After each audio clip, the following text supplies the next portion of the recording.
On Dependency, where every life is a biography. Paula-Mae Weeks created history as the first woman president of the Republic of Trinidad and Tobago. But who is the real Paula-Mae Weeks? Some said she was cool, some said she was cold, and some said she was too aloof and far removed from society. Well, I am a lover of steel band music generally, and until I became involved with the Trinidad and Tobago Defense Force Steel Orchestra, Despers was my band. Now, I can't decide which is my favorite, alright? So it's somewhere in between there. This Sunday, Garth and Natasha share a final interview with the 6th President, Her Excellency, Paula-Mae Weeks, where she reflects on her tenure and shares little-known information about the office she held. You will hear and see a side of Paula-Mae Weeks that we were privileged to witness as members of the Citizen True Advisory Committee. Listen live this Sunday from 10 a.m. on I-95.5 FM or watch live on the I on Dependency Facebook page or YouTube channel. I on Dependency. We don't just share stories, we change. I on Dependency. Reality radio, at its best, where every life is a biography. Sundays, at 10 a.m., and exclusively, on I-95.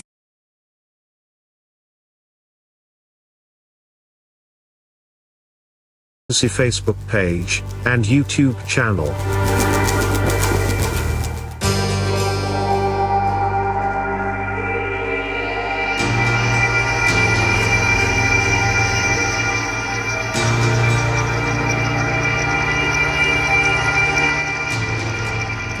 Trinidad and Tobago. Good morning, welcome to Dependency, and thank you very much for joining us this beautiful Sunday morning on I-95.5 FM and live on our Facebook page and YouTube channel. Mr. Garth, good morning. Good morning, Natasha, and thank you very much, folks, for joining us. We thank you, Storm and Tom, for handing over to Gary Barrington and Shortman in production, and we are ready for this morning's journey, where every life is a biography. Mm-hmm. And indeed, we are very pleased to have this opportunity to put the icing on the cake, as it were, our week, from a week of tributes to number 6, as I refer to as, or as you know, Her Excellency Paula-Mae Weeks. Term of office has come to an end, and at the end of this journey, there were a lot of tributes, a lot of interviews over the past week. Indeed. Both print and electronic. As is customary. And I think this one has gone a step further. I cannot remember any past president who had this type of interest from the media, because on the day that I did the interview, as I was leaving, CNCP was entering. So I know Her Excellency had a busy week of everybody trying to get in that head of hers. Yep. And to find out on Friday, Ardeen Sergio did her interview, played her interview with Her Excellency, and that went down pretty good. And this morning, we are about to, as I said, put the icing on the cake by not only you will hear from Her Excellency, but you'll have a chance to see the work Her Excellency, some of the work, couldn't cover all. Natasha spent an entire day. It's 5 years, you know. Yes. 5-year term. So we have a 5-year journey this morning in pictures and some videos. Yeah. And if you interacted with Her Excellency during her 5-year period, then you may just see yourself this morning. If you have the opportunity to join us on our Facebook page or YouTube channel, let's look for I on Dependency. That's EYE on Dependency. And you will get an opportunity to see some of the work Her Excellency did during her tenure, and as culminating with the photos from the Citizen True program. You'll hear more about that from Her Excellency herself as well. What she did with these youngsters and her interaction with schools and Yeah, and also she gives some insight, some valuable insight into the office of the president. And I think that was important for us to share as well, because there has been a lot of, I don't know, confusion, maybe consternation on the part of some citizens who really don't know the amount of work that the president actually has to engage in on a daily basis. And I think for us to have this level of access to Her Excellency, not unprecedented, but we welcomed it. And we appreciate the fact that she took up one of our programs and ran with it and expanded it, made it her own, created a new program under the Office of the President called Citizen True, and it's something that we're very proud of. And we hope that the new president will continue that great work that we started with those young people. But to wrap up, so to speak, her tenure, she's the first woman president, as we all know. And I think she shares with Garth, who did the interview, some of her proudest moments. You'll get to hear some of her likes and dislikes and what she thinks about what's happening in the society as well. So I believe that this interview will be very revealing in many aspects, not only of the office, but the office holder herself. Yes, and what's even admirable, I think, is the fact that Her Excellency actually adopted a program, adopted some youngsters for 5 years. Unfortunately, COVID put a little spoke in that stopped the momentum, but it was admirable to see her interact with these youngsters, play games with them. You know, one of my favorite pictures, and you'll see this morning, is with Her Excellency in a poncho in the rain in Tetron Barracks, wearing a poncho, and with the Citizen True children, and of course Colonel White. Colonel White was part of that, and Vice Marshal Darrell Daniel, who never, I mean, the only time he missed is probably if he didn't have a choice to miss, but he was part of the advisory committee as well.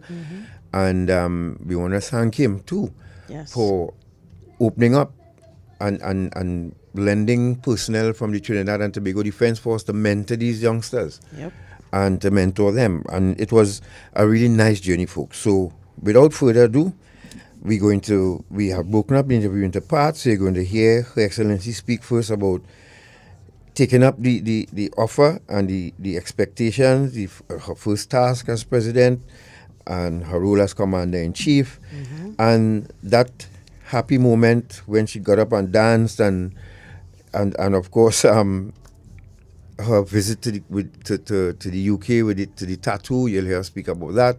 You'll see her interacting with deceased now Queen Elizabeth, and her relationship with the steel pan. And her relationship with the steel pan. And the Defense Force Steel Orchestra. Yes. So you will see another side that you didn't know exist of Her Excellency.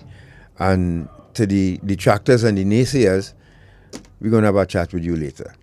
So, folks, without further ado, let's go. Shortman, are you ready? Let's start this journey. Remember, you can join us on our Independency's Facebook page or YouTube channel to see, not only hear Her Excellency, but to see what we've chronicled as she speaks on different topics. All right, so let's go. Enjoy. Get your children around the radio or television or computer. And device. Let's go on this journey with us. Let's give Her Excellency a nice send-off today, because I guess today will be of course, the last interaction with the media that you would and hear. We understand she is listening, so good morning, Your Excellency. Morning, Her Excellency. Good morning, Your Excellency, and thank you very much. And Auntie Lily. Yes, Auntie Lily. Good morning, Auntie Lily. Now, Your Excellency, probably wondering how I get to know about that.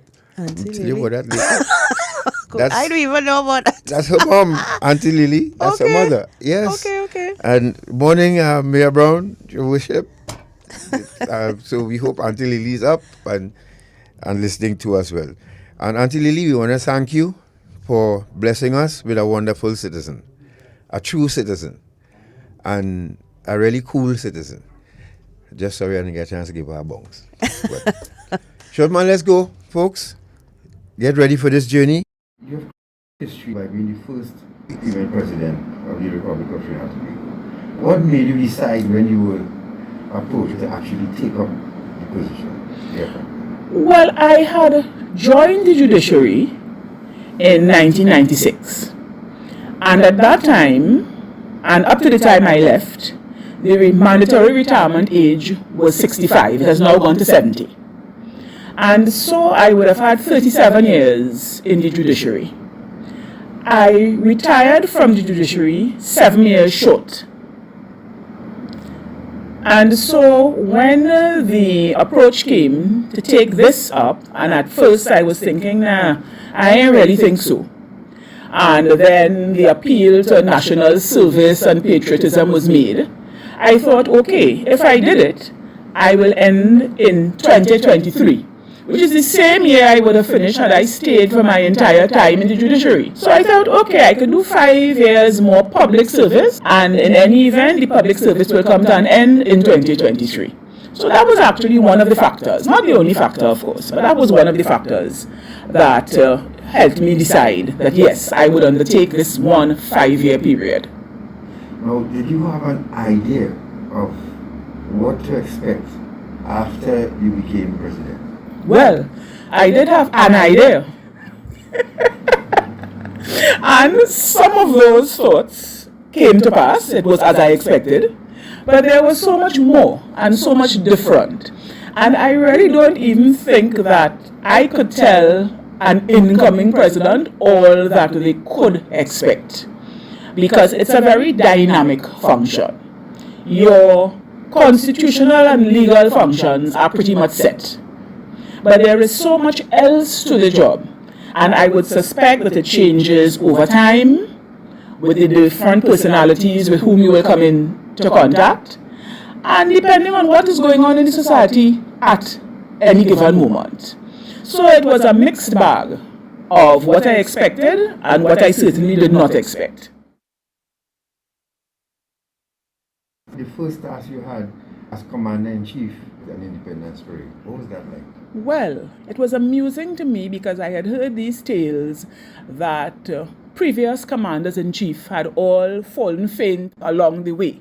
So I was determined that it was not happening to me because I didn't want anybody to say that it was because I was a woman.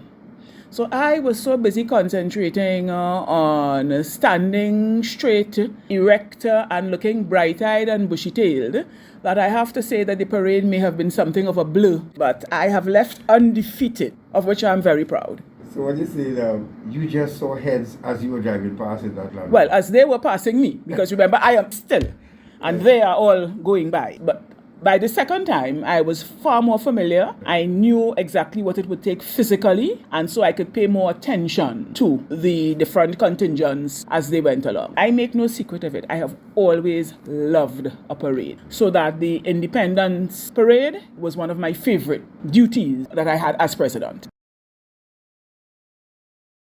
The role of Commander-in-Chief, the troops that fall under your command. Could you explain that? The Commander-in-Chief really is a ceremonial role.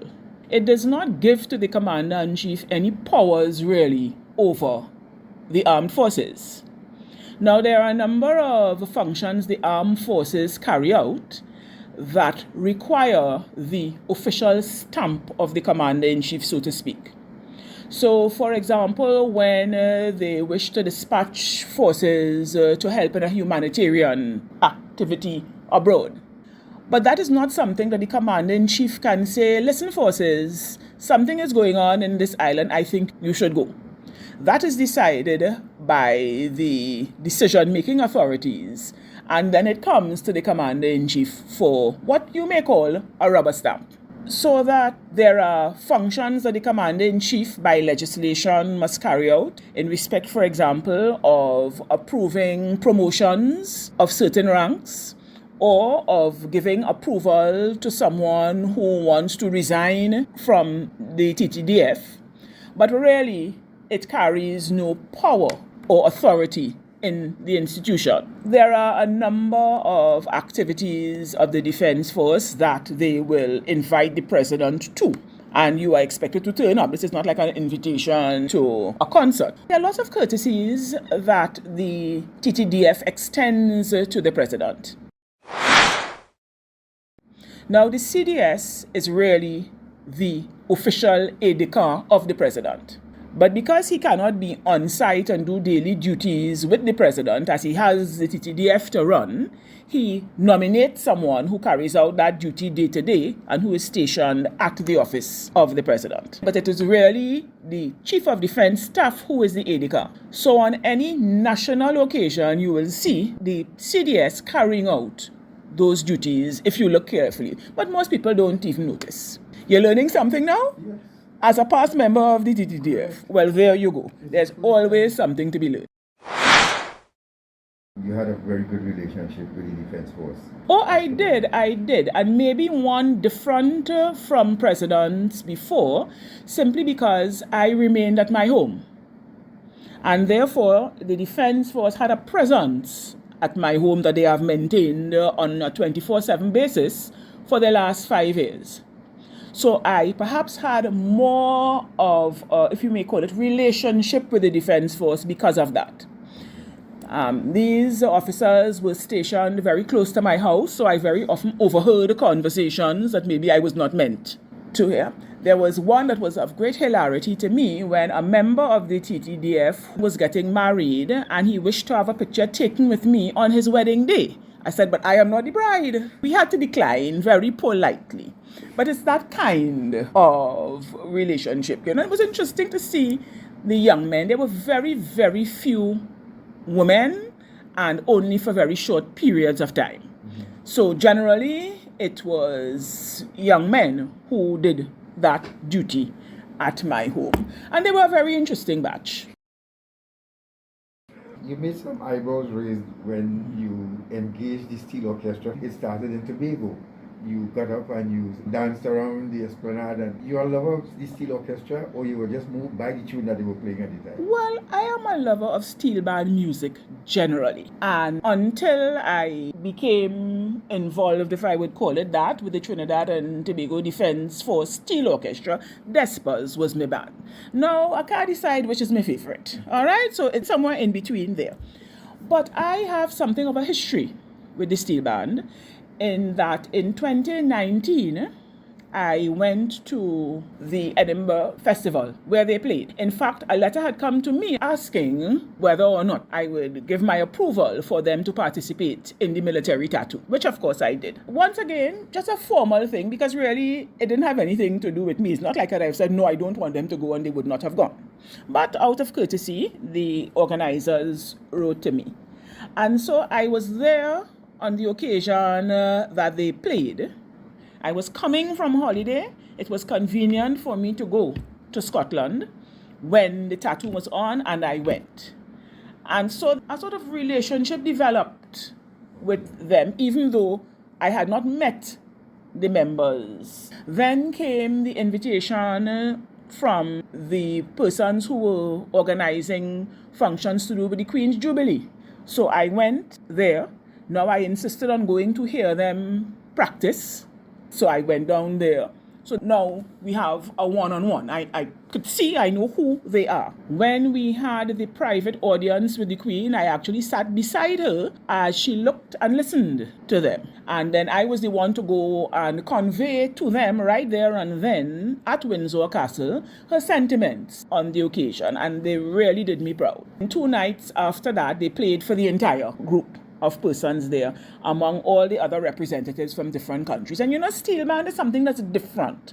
So they always grab the attention of the crowd. So by the time we came to the Diamond Jubilee series in recognition of our 60th anniversary of the independence, there was something of a relationship and comfort between the steel band and me. And then they were just sounding so good. The ambience was right. It was by the sea. You know, I started, I tapped my foot or shake my head. And then the next thing is to dance. You know? So that's what I did. You had an opportunity, which is very rare in Trinidad and Tobago, even in the Caribbean, to sit at the side of Her Majesty. In the world, right? I mean, one does not normally get a private audience. And it really was thanks to the Defence Force Steel Orchestra. The Queen didn't so want to meet with me as she wanted to have a private audience to hear them play. And as Commander-in-Chief, I happened to be in the right place at the right time with the right title. And there I was. How did that feel, though, sitting at the side of her and being serenaded by our steel orchestra? It was absolutely wonderful. Now, we had heard several different arrangements. I would be in the area where the Queen was. And in the end, this request that she made was out of the blue. When we left Trinidad, nobody knew that she was going to make this request. So they were going to play among other musical groups at the Royal Windsor Horse Show. Right. And then came this. So I was already in England, had not packed anything special to go and sit with the Queen, you understand. And then the request came. So we went, and it was very informal for them. So it was at her home, which happens to be a castle. She came out with her stick walking. I had a gift that we had carried to present to her in any event. And she was just so absolutely normal and down to earth. So, of course, she admired the gift. She thanked me for it. And then we proceeded to sit under one of the archways and look at the steel band. Now, the castle itself provides the perfect acoustics for a steel band because they're on a lawn and everything is up around them. So the sound was wonderful. Somewhere out of sight, she had some members of her family from Germany who had come for the celebration. And they were so appreciative of the steel band. So you're hearing them all excited on the side while the steel band is playing. And they played so well. They were absolutely professional. I mean, it was, I think, in a way, the best experience that I recall of my term. The pride of the steel band in the country, having a one-on-one with the Queen, and the whole atmosphere and ambience was just wonderful, especially when they ended with Dancing Queen. All right. So there you have it. We've only just begun. There you have it. For those of you who looking on, you'll see Her Excellency taking a drink with some she was at the military tattoo. person that dies at the tattoo. It's called a quaff. That's what they had to do. I don't know what, I forgot to ask her what it tasted like. I don't know if it was whiskey or what. It would have been whiskey, yes. Yeah, It's Scotland, you know. Yes, well, I guess. And so she took a drink, and then maybe that was to calm the nerves for everybody, who attended the tattoo. But so we started the journey, folks. Those of you on Facebook, continue to sending your congratulations to Her Excellency and wishing her farewell. She's not going to disappear, as she said. Mm-hmm. Just wish her well in her future endeavors and work good. Because but the kind of person she is, Natasha, we don't expect to hear her name come up in any kind of nonsense. No. So you continue to join us. Thank you. Those of you on YouTube, please remember while you're there to like and subscribe to the channel. Just click on that bell, and when we go live, you will know in the future. We're going to take a quick break. And when we return, Natasha, we're going to hear Excellency speak on the role of the president. This was a very weighty, very important. This is the crux of the interview, really, because she does give some very good insight into what the president has to do, what the powers, as a former president, powers he had and didn't have. She explains that well. She talks about some of the challenges that she experienced at the desk. And that's one of the things that she mentions, that a lot of the work of the president happens at the desk of her office. And she doesn't give some advice to her successor, but she shares another little known aspect of the work of the president. So we're getting into the meat of the matter here after this break. Yes, and remember, we also have the proof in the pudding, as they say. Yes. So you can join us, so you can take this journey with us and Her Excellency. We're going to take a break, stay right there. Remember, pay attention to the PSAs as well, especially from the Counter Trafficking Unit, Ministry of National Security on human trafficking. We'll be back.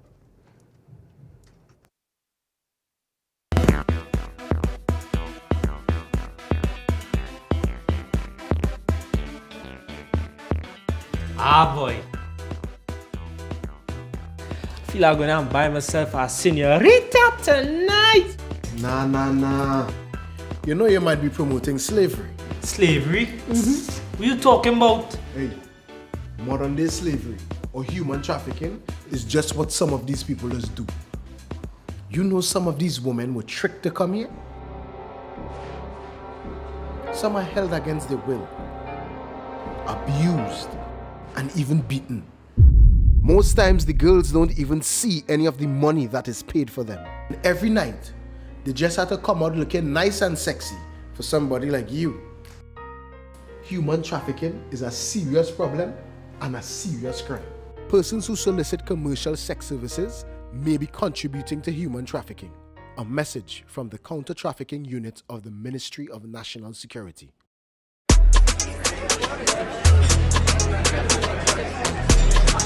50/20, 50/25.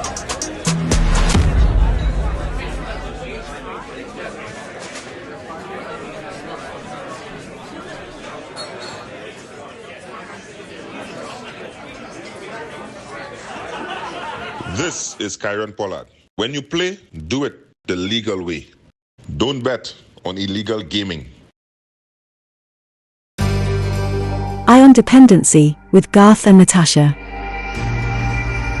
Reality radio, at its best, where every life is a biography. Sundays at 10 a.m. and exclusively on I-95.5 FM. And streamed live on the Eye on Dependency Facebook page and YouTube channel.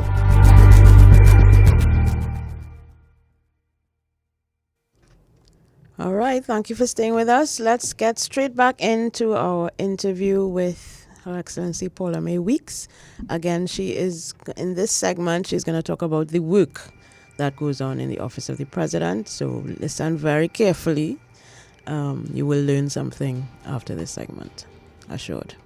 Let's go. In Trinidad and Tobago, we seem not to understand the role of the President of the Republic of Trinidad and Tobago. Could you explain what is the role of the President of the Republic of Trinidad and Tobago? There are two kinds of presidents. You have an executive president. That is a president who is head of state and head of government. And the most common example would be the President of the United States. So that is a president that is all powerful and can make, let me say, almost all of the important decisions about how the country is run.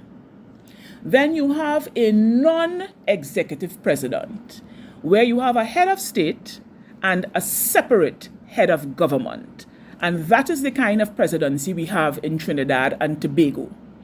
And the best known model, even though it's not identical, will be the monarch of the United Kingdom, who is not the head of government. That's why you have a prime minister, like in Trinidad and Tobago, and then you have a separate, in their case, it was Queen Elizabeth, now it's King Charles, and in our case, we have the presidents that we have had over time. The two forms operate very, very differently. But generally, if you say to someone, president, what they think of, because of how we have been acculturated, is something similar to the president of the United States. And so they don't understand that the president of Trinidad and Tobago has very limited powers and authority. First of all, the president is not, and could I say it again, is not a member of the government. The government is that group of politicians coming from the ruling party, that make all of the decisions about how our lives are lived, how our money is spent, how our roads are fixed, who gets water when, who gets light when. Those are political decisions. And that's why you have a minister of this and a minister of that and a minister of the other on behalf of the government carrying out government policy in respect of these matters. The president has nothing whatsoever to do with those things, nor does the president have any authority in those areas. The president in Trinidad and Tobago is the representation of the nation, of the citizens, and exists in order to have a clear separation between governmental powers and certain agencies that we desire to be independent. So that's where you get your commissions.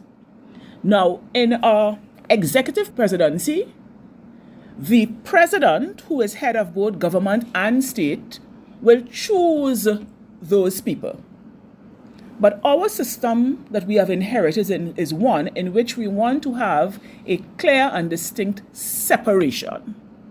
So that, let me just use, for example, the Judicial and Legal Service Commission. So you have a commission. If you were having an executive presidency, the president will choose your judges. In our system, no. The commission chooses the judges and advises the president to appoint them.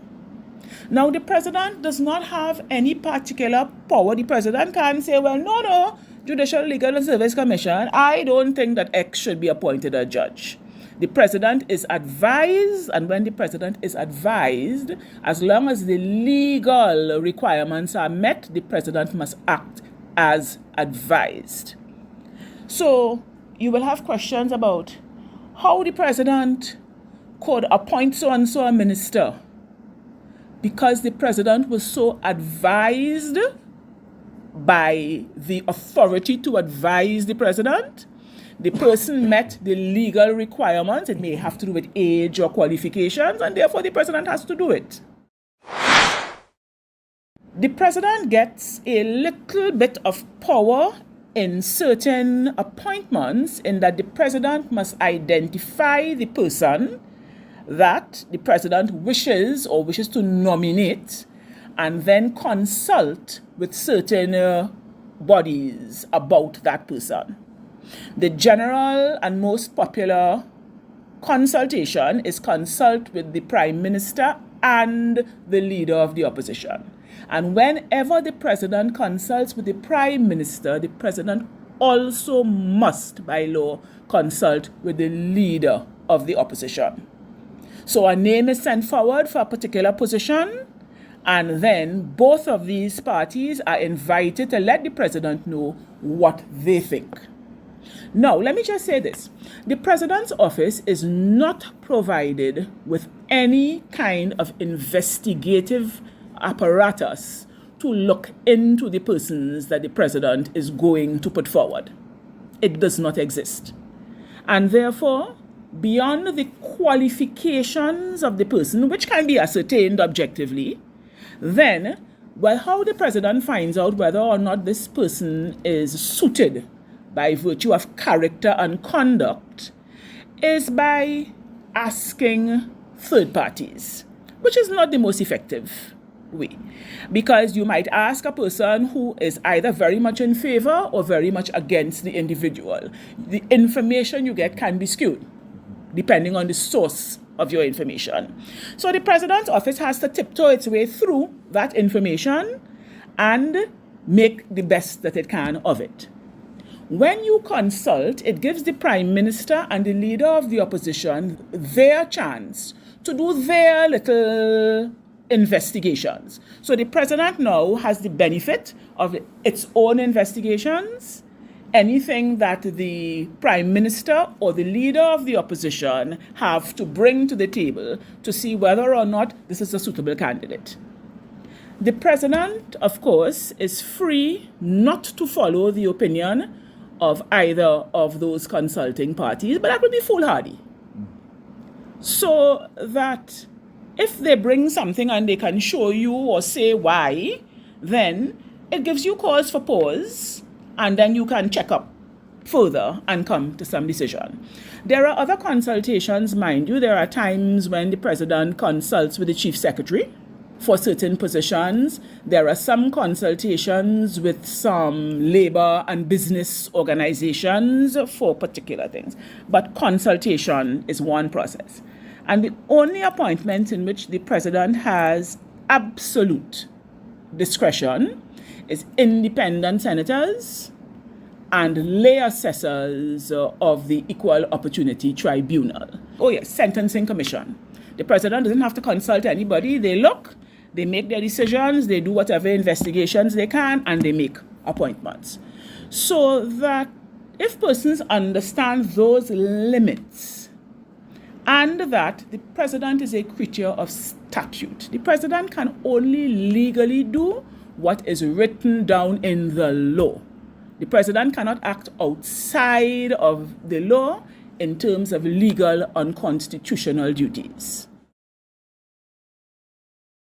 So in terms of presidential pardons, the president just have to sign off on it, or can you recommend? Not at all. Okay. The application is made to the Ministry of National Security. There is an advisory committee within the ministry headed by the Attorney General. They do all of whatever administrative, investigatory things they do, and they send to the president to say, we recommend you pardon A, B, and C, and they send the draft document, which the president has to sign off on. So even though it's called a presidential pardon, the president has no say whatsoever. So you cannot write to the president and say, okay, we have 10 prisoners here, I want to pardon them. Not at all. And you see, you can understand why. Because the president doesn't have an investigatory function. So how will the president come to a decision? So people write here all the time. And you can't blame them because it's a presidential pardon. Right. And then we have to say, listen, we were sending you the link to the Ministry of National Security. The president is the last step. And I mean, one doesn't like to use the term rubber stamp, but it's the last step and the last official sign-off on the matter. So you have been approached by citizens? Oh, all the time. People write us all the time. Right. All right? Okay. So there are a number of little functions too, for example, people don't know about, that the president has the power of review and return and so on in certain things. So sometimes the customs may see something, and the person passes through those steps and cannot get it returned. They can write to the president for the president to exercise a discretion on whether or not that should be returned. There are some areas too with taxation. There are some areas with pensions. So there are some very limited things in the law where the president has a discretion to do certain things, but they're very narrowly circumscribed by law. So is there anything you would like to see added to the role of the presidency? Yeah, well, same thing. Some degree of investigatory function. Because if you are asking the president to be responsible for identifying persons who are nominated to hold certain independent, very responsible, very weighty offices, I think the president should be enabled to do more than to go shoo-shooing around asking people what you know about X. So that if the president had a mechanism where certain checks could actually be made, where officially the president can send out persons to talk to the person's co-workers, if necessary their neighbors, all these things, then it would help the president to have a clearer picture and a better grasp of these persons before they are nominated. To me, that would be the biggest of the things that should be done at the office of the president. Of course, you would have met challenges. Could you tell us some of the challenges then and how you were able to overcome some of them? A lot of the work of president goes on at the president's desk. And people have no inkling about that because what people know of the president is what they see in the media. I had substantial challenges on the desk because the work is very repetitive to some extent, but there is always a chance of error. And if one gets lulled into the sense of, I know what this is, remember it's the president's signature on many, many official documents. And really getting that right or at least trying to get it right to the best of your ability each and every time was somewhat challenging, especially when it has to pass through more than one set of hands. So that was one challenge that I found. For me personally, there was a challenge in deciding what events and occasions I would attend. Now, there were ones which were basically obligatory because they are part of it. So, for example, the TTOC, you are the patron, and therefore you are obliged to attend their gala function at the end of the year. So there are several of that nature. And then you have many things which are like one-offs. One of the challenges was people who had asked me to be patron for things. Because prior to my assumption of office, you always had a president who happened to be male with a wife. And therefore they were able to share patronages. Some of them were the presidents, some were the spouse. But then everybody wanted to continue that and add on more. And here I was spouseless. And therefore I had to make decisions about which I would continue and which really had to be left behind for the time being. And people didn't always understand that readily. Then there was the issue of new patronage. And I don't know what presidents did before me, but shortly after coming into office, I had a situation where a member of the public wrote talking about financial impropriety in one of the associations with which the president was historically linked. That gave me cause for pause because what you didn't want is for there to be any sort of confusion and bacchanal in the public domain in respect of an institution or organization of which the president was patron. So what we did is write to the organizations and ask whether or not they would submit the last 3 years of their financials. Some did immediately. Some asked whether or not they could be given time, and given time they did produce. And there were others who were silent after the letter, and therefore there was no question of the president being patron. Not because I wanted to be nosy, but because I wanted to protect the office of president from any untoward inquiries of the office. So that was one of the challenges. How to spread yourself in respect of both patronage and the attendance at various events. First of all, your successor, any advice you would have for her to prepare her for her entry into the presidency, and what would you say to her? What I would say to her, I have no advice, so to speak. I would not be so presumptuous. How you respond to what you meet depends on your previous experiences and knowledge, right? Your worldview, your interests. And those vary from president to president. So that makes it difficult to think. What I would say is that you need to take extreme care with documents, and not because you're dealing with the same kinds of documents all the time gives you any kind of free pass to relax, because there's always something. So an example that I like to give is that a batch of leases of about 60 came to be signed off on, and in the batch, because I read every one, I saw a residential lease being granted to a company. And I said, but I don't understand how that works, so I'm not signing this. Just send back to the office from which these leases came and inquire if this has been done before. Send me a precedent. I mean, I am not saying I'm not doing it, but it gives me pause. Well, we sent it back and it was never to be seen again. And leases come all the time in number.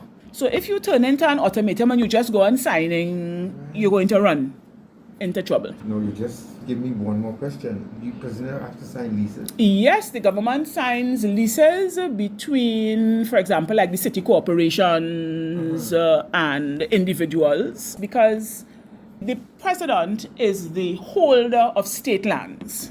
So the president does not initiate anything, but when certain things are done at various government offices that deal with the transfer of state lands, then the president actually has to sign the instruments of transfer. Yeah, there's a lot that goes on the president's desk that nobody knows about. All right, folks, so we in the middle of the journey here now, and there's so much to unpack here from what the president has said. To all the people, you see, this morning is a celebration morning. All right? We didn't ask what you think. We want to just wish the lady well. She served, and this is the morning for that. Yep. All right? We sharing cake this morning. Okay? Now, I've learned so much, and what I liked about this interview is that Her Excellency didn't send a list of questions for me to ask. I went, she sat, and every question I threw at her, she answered off the top of her head. And this is one of the benefits of interviewing someone like this. They make editing so much easier. You know, it's so well articulated that she didn't give us much work where the editing was concerned. Now, I learned as well, and I'm sure military personnel who are listening this morning will never know. I never knew that this chief of defense staff is actually the aide-de-camp to the president. To the president. We didn't know that at all. And I'm sure when I talk to Sir Major after this program, probably he would not have known that either. Correct. But the chief of defense staff, folks, is really the aide-de-camp. Yes. But as the president said, because of his busy schedule, he appoints someone as aide-de-camp. But for that national functions and all that, you will see him at the side, like he accompanied her to London. Yes. You'll see him on Independence Parade, and all the chiefs of defense staff before him. That's Air Vice Marshal Darrell Daniel. So I learned that. That was something I learned for the first time. The pardon, with regard to the pardon. Yes, the pardon you saw, if you're watching on Facebook or YouTube, is actually God Sinclair's presidential pardon. Right. And but what I like, what I want to throw in here, as the president requests that the office of the president have an investigative body that can do investigations on people before they sign off on appointment. Appointments, yeah. I am envisioning, maybe it may happen in the next 20 years, who knows, that every time a president finishes a term, if the president serves 5 years, they get to pardon 5 prisoners. If they serve 10 years, they get to pardon 10 prisoners. I would love to see that happen. At least, have the domino effect. So ties a certain number of pardons to the presidency, so that they have to pardon at least 5 during their term. Is that what you mean? Well, I would say have to, but I mean, if it's written into the Constitution, if I'm quoting the proper document. That's an interesting. I because there are a number of prisoners, But then the Mercy Committee would be mandated to review the applications of at least 5 prisoners. Yes. In that case. But so, I would really hope that one day we can see that happen as a contribution to further contribution to the president's tenure. Yeah. Not getting the word not coming right now, but could allow to pardon. Yeah, at because least 5 I mean, prisoners. the saying that prisoners serve at the state's pleasure is really at the president's pleasure. If you technically, as the head of state, you're serving at his or her pleasure. Somebody wants cheesecake. No, but look how long Ricardo Stevens sitting in prison. Look at Ricardo Stevens and all the people who he was charged with and finished their time. Is going in 18 years. Ricardo Stevenson still sitting in our nation's prison on remand. Yep. And that's another story by itself. Then we have Natasha De Leon. We have Andrew Douglas. We have so many other prisoners who in there almost 40-something years. Yep. and end up with 10 and 15 subjects, and they're just languishing in prison still when they've turned their lives around. So I would think people like that should be in line for a pardon when a president is leaving. Those of you joining us on Facebook, thank you very much. You on YouTube as well. Could we share some of the comments before we go to our break and come back? Because you're going to hear the president speak about Citizen True now, the education system, politics, and social media, and her experience with that. And of course, you'll hear what's next for her and her parting words. Right. So from YouTube, Julian says, thank you for the great statesmanship you exhibited throughout your tenure as President of the Republic. May you continue to bask in God's blessings. June says, good morning, Garth and Natasha. Thank you for the opportunity to thank Her Excellency for her service and to wish her well in her future endeavors. And Inez, not sure which. Good morning, Garth and Natasha. Thank you for this opportunity to thank Her Excellency for her service and wish her the best in her future endeavors. And may God continue to bless her. Yes, our sentiments exactly.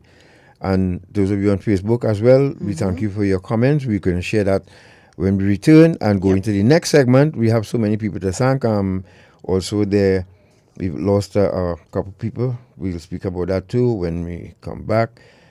All right, so you're listening to Dependency, where every life is a biography. And we are taking a journey with Her Excellency's 5-year tenure in office, with videos and pictures. And also, those of you on radio, we thank you very much for joining us as well. Stay right there. We'll be back. Slavery, a terrible time in our history. The kidnapping, buying and selling of people for profit, the exploitation of another human being. It still exists today.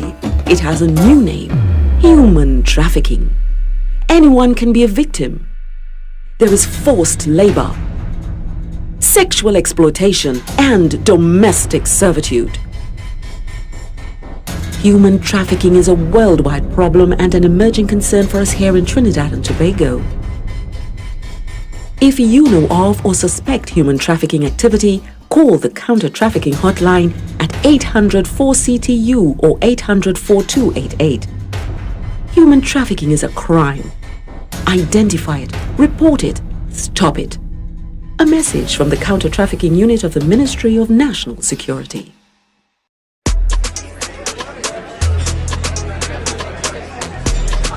$50 by 20, $50 by 25.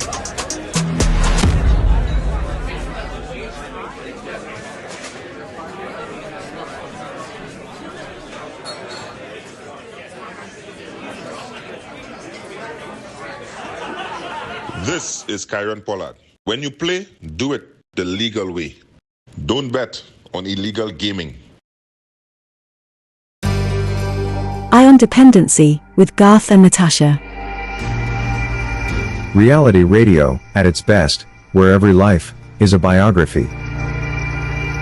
Sundays at 10 a.m. and exclusively on 95.5 FM.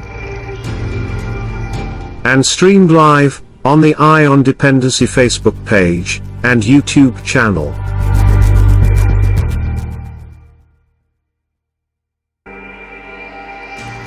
Thank you for staying with us. This is Ion Dependency, and you're listening to an interview, final interview with the former President of the Republic, Paula-Mae Weeks.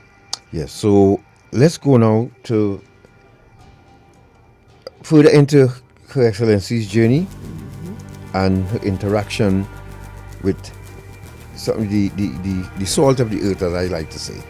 And she speak about the education system as well, and give her thoughts on politics and social media. Let's go.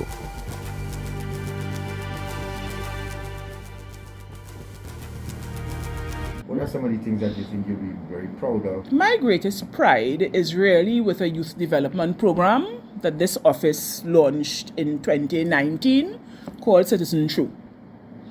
And the original aim of the program was to get a number of children, and we were advised that the ideal number would have been 25 if I was to have any direct contact with them, and really develop a sense of ownership in the country, participation in what is going on, understanding our heritage, our features, because I got the feeling early o'clock that children were somewhat disconnected from the country. They lived here, but everybody was in their own little bubble and didn't see beyond that. They didn't think anything about pride in their country. They were not very familiar with things that we would have learned as children. National colors, symbols, flowers, that kind of thing. So we started the program with a particular aim in mind, that of increasing a sense of ownership in the country. But the children were not specifically chosen for the program. As you would know, God, they came from an Eye on Dependency program, and since we didn't have an idea how we would select 25 children, we got a ready-made bunch. When that happened, we discovered that our children had a few deficits that perhaps stood in the way of them fully appreciating the program as we had conceptualized it. And so we had to do some pivoting, understanding that there were needs that we needed to meet, even as we tried to improve citizenship. We were just coming to terms with that when COVID threw a spanner in the works. And one of the things that was important about the program was contact, one-on-one, having these intermingling experiences. COVID preventing that, we did as well as we could. And unfortunately, we met some challenges there with access, connectivity, the members having devices, and so on. As soon as COVID allowed us to reassemble, we did so, and realized that these children had done considerable growing up in the time that we had not seen them. We last saw them as children, and then we were meeting them again as young adults because they were now in Form 4. So we carried on, and we have done what time, circumstances, finances allowed us to do. And I am so happy that we will have a graduation, we are calling it a commencement ceremony for these children. But to me, I suppose because it spanned 2019 to 2023, because as you use the word tangible, I can see the product of this. I think that is what I consider my greatest and most gratifying accomplishment of the time. I mean, we have other things that we have made some infrastructural improvements at President's House over time. Some offices have been improved, updated, and so we have changed some systems of how the office operates to bring it more into line with modern practice. So there are those kinds of things. But really, what I treasure most is my interaction with these 24 young children. Is there anything that stood out to you that you think should change or we should try and change? Okay. Let me open it wider than the children of Citizen True. So I have had a lot of interaction with children, albeit briefly, but many sets of children. When we had the whole unnecessary brouhaha about the national anthem, when I said that the anthem is not to be interpreted a la the American anthem, but it is really a recurring pledge, and it is not a performance item. We aren't to listen to the anthem and clap. We are to sing the anthem ourselves, internalizing each and every time the words and ethos of it. Because of that, a lot of schools, in fact, every school that asked to come here, and we do school tours regularly, and every school that invited me made it a point of having their children learn the national anthem. And I was so proud, especially with the ones that come from the early childhood education centers, to see little 3- and 4-year-olds, poor things, they ain't too sure what the words are, but they're very serious. And they belting out whatever words they think it is. But they have the idea of standing at attention And they understand this is something important and participatory. So that was one of the important things. And I think we do the children and the nation a serious disservice when we don't use every age-appropriate opportunity to ingrain national consciousness. I think if you go to an early childhood education center, when you leave there, you must know the anthem. You must know vaguely, because it's of your age, what it means.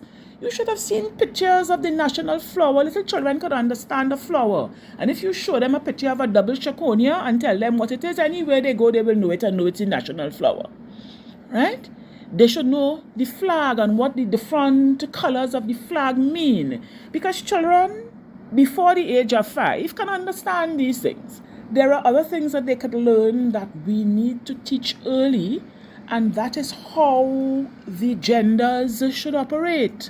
So in the early childhood center, a boy who hits a girl, that's a learning, a teaching opportunity for those in charge to talk about violence and why it should not happen and why boys should not hit girls, but girls shouldn't hit boys either.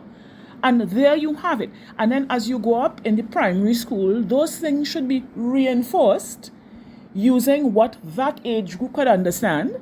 And as you get to secondary school, we go again, because now we could start to talk more big people conversations, but the underlying theme.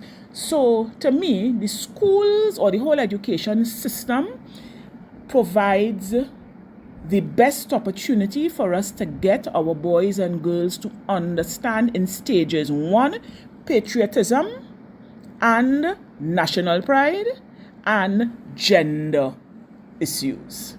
And that's one of the things that has been made very clear to me. If I didn't know it before, I certainly came to find out during my term and what can be done. And it really makes me wonder why it is not being done in a more structured way. Now I have met teachers of these children when they come, and you see the teachers trying their own little thing among the class, especially when they're coming to see the president. But it shouldn't be left to individual teachers. It should be part of the system. And that's one of the things that I remain concerned about. We have this whole talk about human trafficking coming up, and this ugly scourge of modern day slavery still hanging over our heads. What are your thoughts on that? And how do you think that we can educate this country a little more, or let this country know how serious this is? Unless it touches me directly, I know about it and it's sad and everything, and then I just block it out and get on with my life. And I think once again, the schools have a captive audience. So to me, that's where you have the perfect opportunity for that awareness to start. I don't know what you will call it, whether it's part of civics, whether it's part of, I don't know what subjects would allow you to deal with that. And that's the opportunity to talk about these things, to have people come in and talk to the children, from basic things about how to spot the signs and what you should do if you spot the signs or if you are being approached to take you there, to the more conceptual ideas about why it's wrong, about international figures and experiences and how they are like what we are seeing. Because by the time people leave school and get on with what they consider to be the daily grind of life, that is too late to start those discussions. Those discussions can continue in more adult fora, but they can't start there. And I think every service organization, every group, scouts that deal with young people, the Rotary and whatever, if everybody really pays attention and makes that some part of their curriculum for a set period, I think we will go a longer way. Are you happy with the state of our politics in Trinidad today? Now, that's a setup question. Who could be happy with the state of politics? Absolutely no one. So my answer is an unequivocal no. But you know, we have a debate going on whether it is the people at the top who are influencing the behavior below, or whether the fact, because the people at the top come from among the people who would be below, that they are simply reflecting what is going on lower down. It's a no-win discussion, and whatever it is, I think our politicians have to take ownership of the fact that once they are there and they are on the national platform and they have a profile and people are looking, that they are duty bound to conduct themselves and their business in a particular way. Because it's like, if the priest could pay, who is me? Unfortunately, too many of them don't seem to either understand or accept that responsibility, or are not prepared to live it out. And I really don't know where we expect the country to get if that is the attitude. There is the issue of our race relations. Do you have hope that that will get any better at any time soon? Well, it can only get better if those at the top educate, guide, lead, and are examples for those who follow them and listen to them. And when I say those at the top, we have to deal, of course, with politicians, but also media personalities. I mean, I have paid very close attention to Facebook since I've been in office. And I don't think I'm any different from any responsible citizen at being absolutely appalled at what plays out in social media on a racial basis. I accept that there are many decisions, pronouncements, whatever that I have made as president that could be subject to scrutiny, discussion, disagreement. But sometimes when you look at the comments, they are so racially biased. In fact, there's one particular comment that comes on the Office of the President's page all the time. Of course, you never know who is whom because it's a name. So it's a name of East Indian heritage. And I laughed and laughed and laughed when there was a string of appointments of people of African heritage. It just so happened, because I think if you count the numbers, you will realize that they are not that off. But there was a number, and this person kept on commenting on it.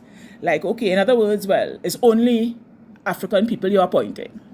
And then came the appointment of an East Indian gentleman.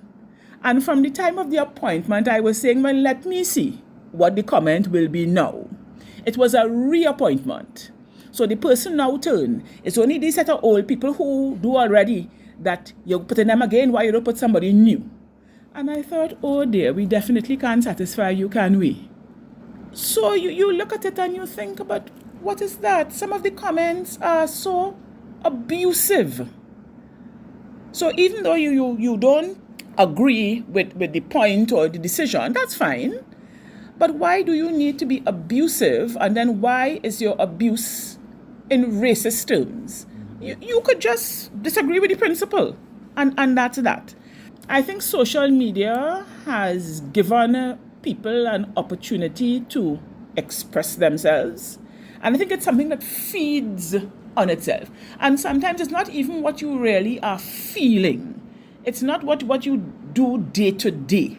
But you just like the idea that you could fire off any kind of ignorant, abusive idea under the anonymity of social media. And so you do it. You are feeling empowered by this ability to communicate to the world at large.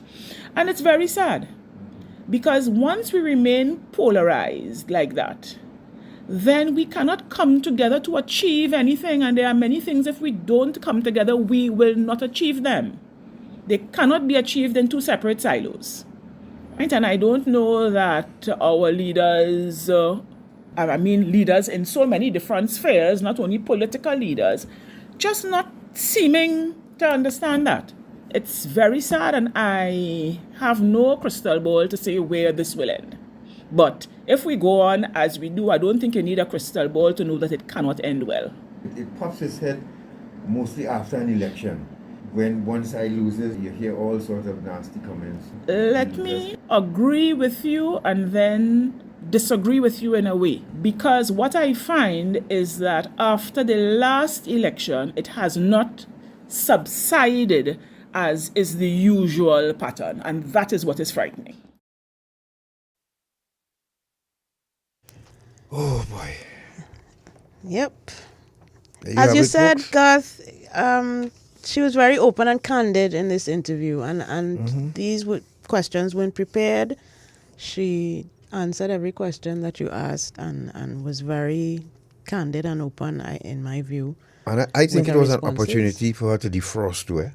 Because remember, she would have had a lot of things in her mind as she, going day through to day. Yes. And these things piling up.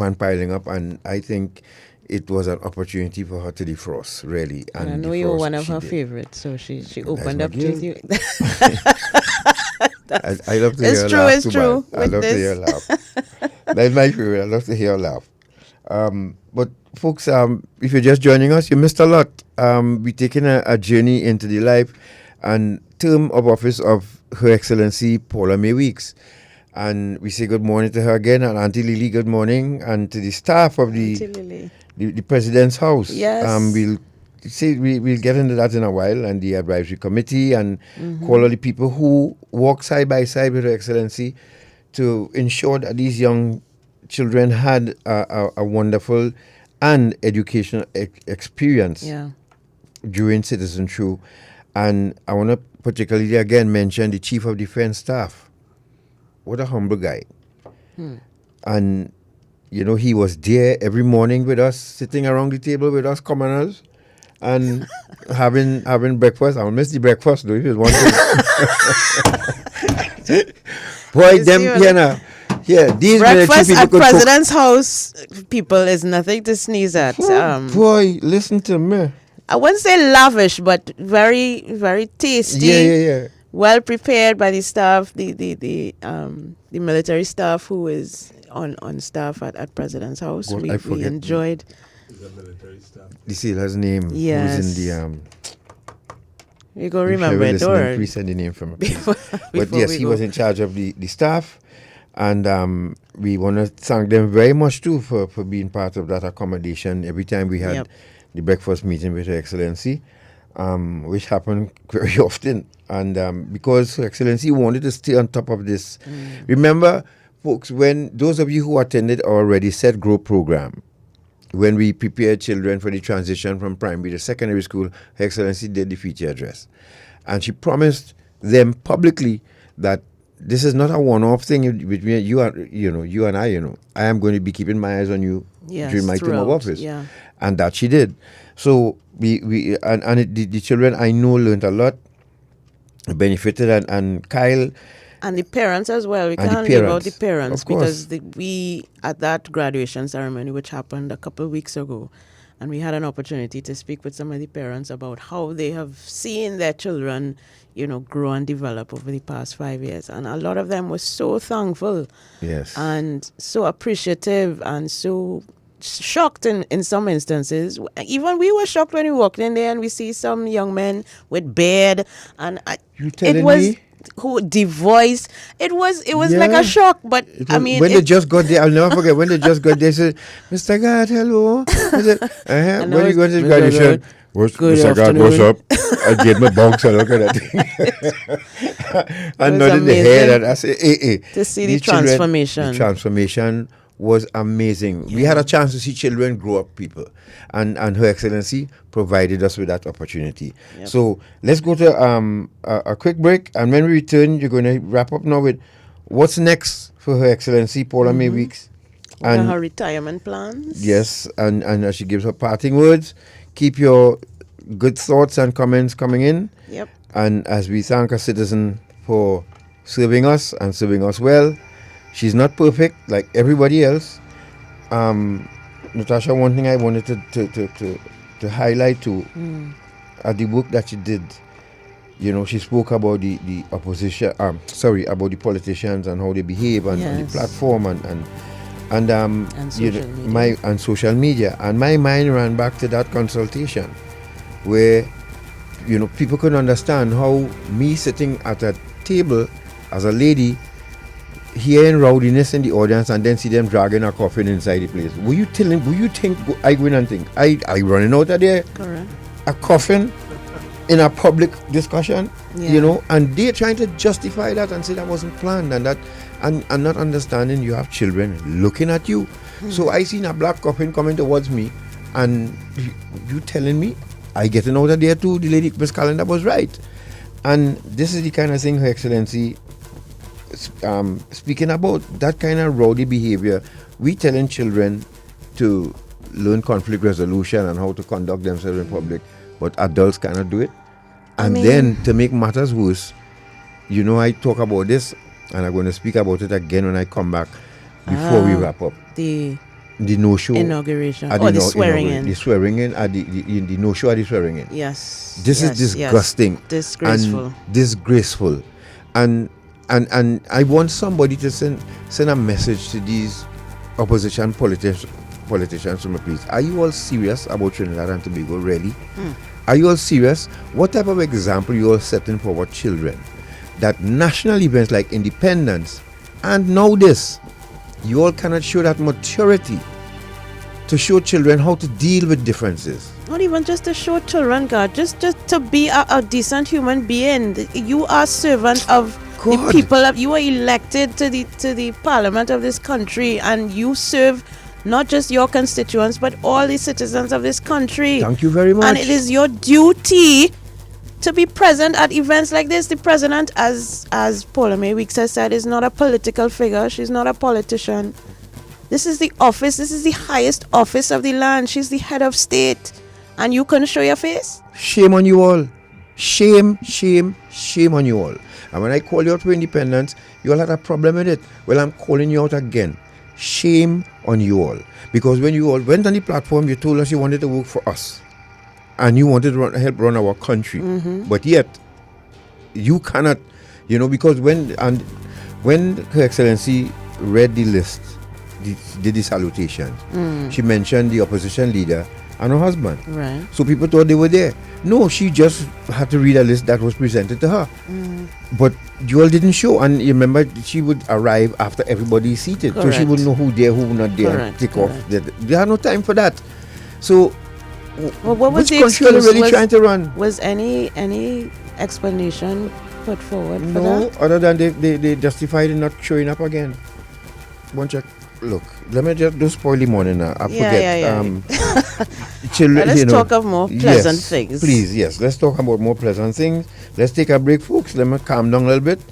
and I'm just disgusted that, you know, we have people like that who want to say that they could run a country when you can't even show up on the inauguration of a president. Because the people who support them can't put you in office, you know. You have to get much wider support than not to be elected to power in this country, in a democracy. So you can't be operating like that. Yeah, and understand you have intelligent people out here.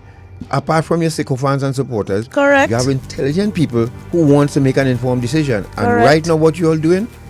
It's not helping you. You're just going the other way. Folks, we're going to take a break. We'll return with more. Stay right there.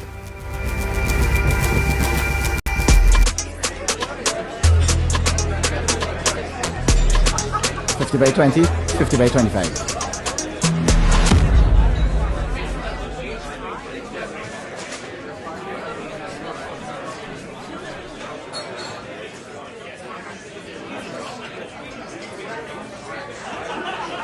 This is Kyron Pollard. When you play, do it the legal way. Don't bet on illegal gaming. Go, sona. I come in. And don't give me no attitude there. You have share no manners, boy. I wish I had your touch, boy. You have to groom them. First, you have to target them. Scope them out. See if they have low self-esteem. Family problems, you know. Then you move in and gain the trust. Get glasses. After that, you feel a need. Some of them like nice things like fancy phones, hairdos, clothes, food. It have ones who only looking for somebody to care and listen to the problems. You feel me? What's important though, you have to isolate them from the people. Let them believe it's all about you and them. I care about you. Then you get through. Nice, nice. Look one right here. Try thing now.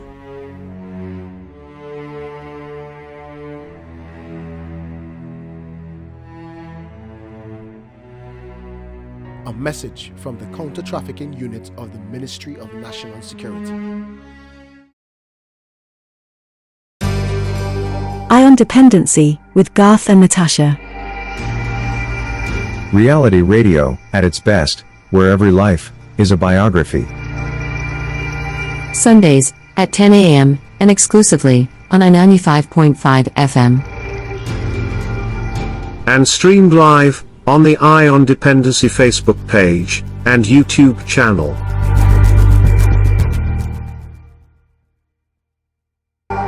All right, thank you for staying with us. Those of you on YouTube, remember, while you're there, do the good deed and like and subscribe to the Yeah, channel. we could get the likes up. We have 177 persons watching. We could get the likes up from 12.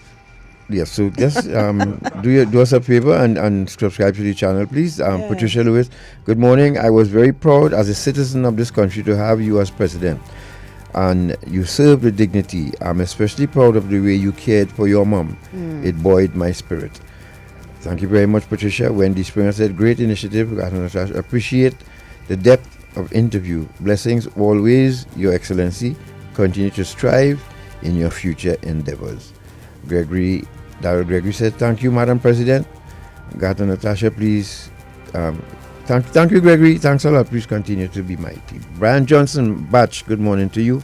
And thank you very much for joining us. Okay, folks, so Natasha, we come into the icing on the cake here now. Yes, Her Excellency speaks about what's next for her. We have a video for that, 2 videos and parting words from Her Excellency.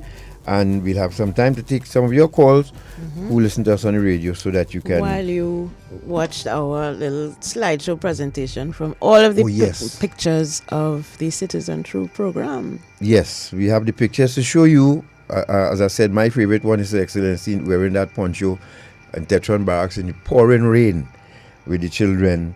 Yeah, she was on the ground, folks. She wasn't that far removed from the ground at all. Her Excellency was on the ground. She was involved in almost all of the activities that the children participated in. So that was... That's right. She didn't just show up and give everybody blessings and go away. She stayed whole day with everybody, played games. She did the tours. You name it, Her Excellency did it.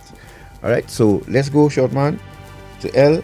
Let's hear what's next. L and M. Her Excellency Paula-Mae Weeks. What's next for the president as you start to pack? I see you already started packing. Oh yes, man, I'm out the door, you know. I mean, I have all my boxes packed and my handbag ready. What's next for me? People may have forgotten that I came out of retirement to do this job. I had been 18 months into retirement before I came here.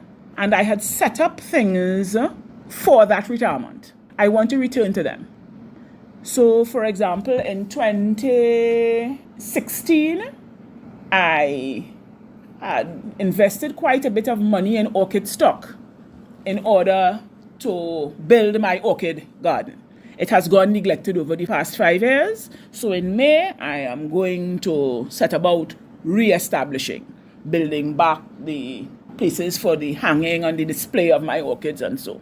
I was doing some judicial and legal education and training. I'm returning to that, so I'm off to do a refresher course to rev up the brain, and hopefully in September, I will return to that. Being a single woman, no children, who always worked in a judiciary legal state where we always had long vacation, I have traveled extensively. And I intend to continue doing so. So a friend of mine wants to go to Outer Mongolia, and I am on it. So hopefully that's my next long trip. Not just Mongolia, outer Mongolia, which sounds as weird as I have no. Well, apparently they have the world's deepest and darkest lake. I don't know why I would want to see that, but I am going. So that I want to return to being able to travel in my own time, and the population doesn't have to worry about how long the president is away from office. And people don't understand, the president has 60 days a year vacation. So that when you go and then you see the public crying about, you're gone again and you leave the country without understanding, it's 60 days vacation that the powers that be give to the president. But you never get to use them, right? So that I am back to traveling freely on my own time, wherever I want to go and stay for however long I wish to. And with all the security around you too, that's part of the freedom, you think? Oh, that's a great part of the freedom, because the thing about it is that with this job, you lose all of your privacy, so to speak. So that everybody has to know where's your dentist, how often you went, what you went to do, what the dentist look like, and freedom of movement. Because as president, you can't jump in your car and go anywhere driving, nor can you just get up all of a sudden and say, well, I feel to go to Maracas now. Because you now have to call and assemble a whole escort before you can go anywhere. Right?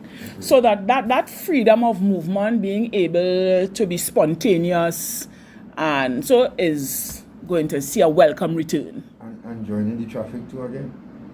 Well, remember, I'm a retiree. I ain't going nowhere in traffic hours. I have nowhere to go for a time. Right? And I have never been one afraid of traffic. I always have my air condition on and I turn on my radio. I plug in my phone and I make a phone call and I spend all my time all talking while in the car. Traffic doesn't bother me, especially since I'm not working. So your final parting words for Trinidad and Tobago? I say thank you for the opportunity to serve you. It is one that I treasure. I say I am here, and just the same way I did not fall out of a tree on the 18th of March 2018, as some of you seem to think, I am not going to disappear into any sort of parallel universe come the 20th of March 2023. I am here.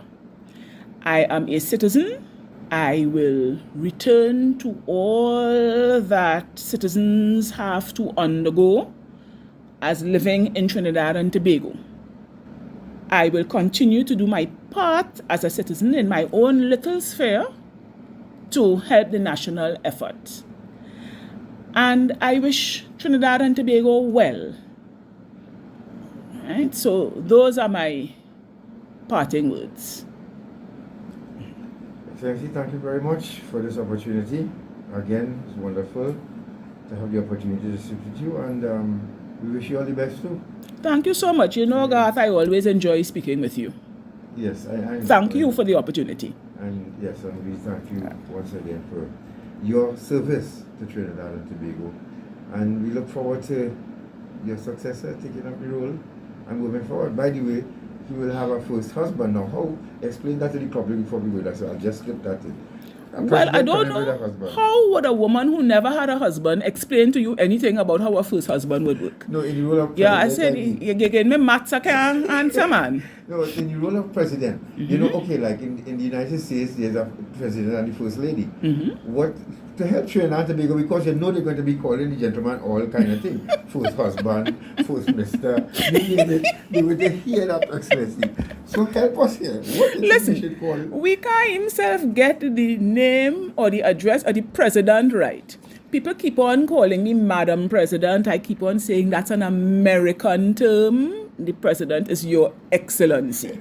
So if we can't get that right, and we have had that since 1976, you think they're getting this one right? So, I don't know. First Mr., first husband, first gentleman. Yeah. There are several to choose from. Okay. So, I don't know where it's going to settle. Thank you very much. You're welcome.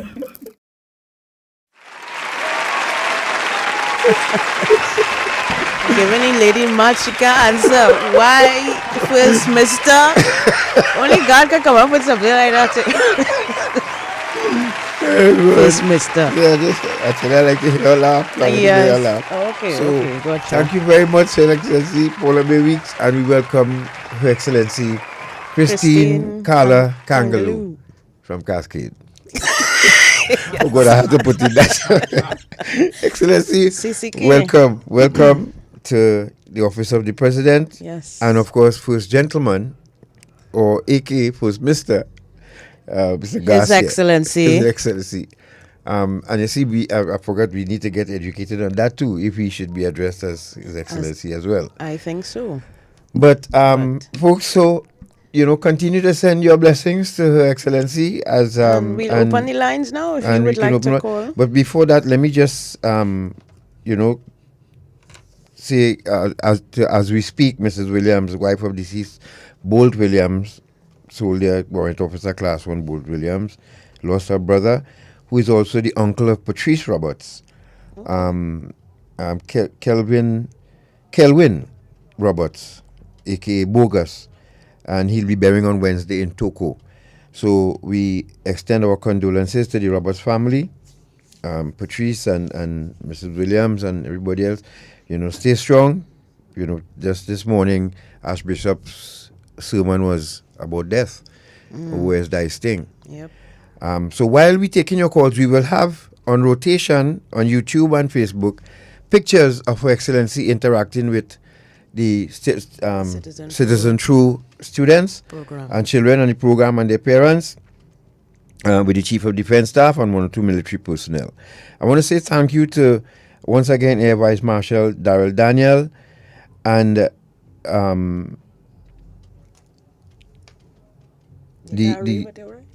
Is that right, this, and the office of the President's staff, Mr. Ken Jardine, and who were part of the advisory committee in the beginning, Alison Myers, who Mr. Jardine took over from, Sherry Lala, Shananel Gibson, Dan Cooper Taylor, Dr. Diane Douglas, JL, Perry Webster, and of course Derek Shabade, Leslie Ann Mohammed, Major Leslie Ann Mohammed, who, worked with we had to do an interview with Leslie Ann Mohammed, served like forever as the president. She has served many presidents. For real. And she had to be doing something right. I think she started with Sir Ellison, if I'm not mistaken. Nah, man, oh God. No.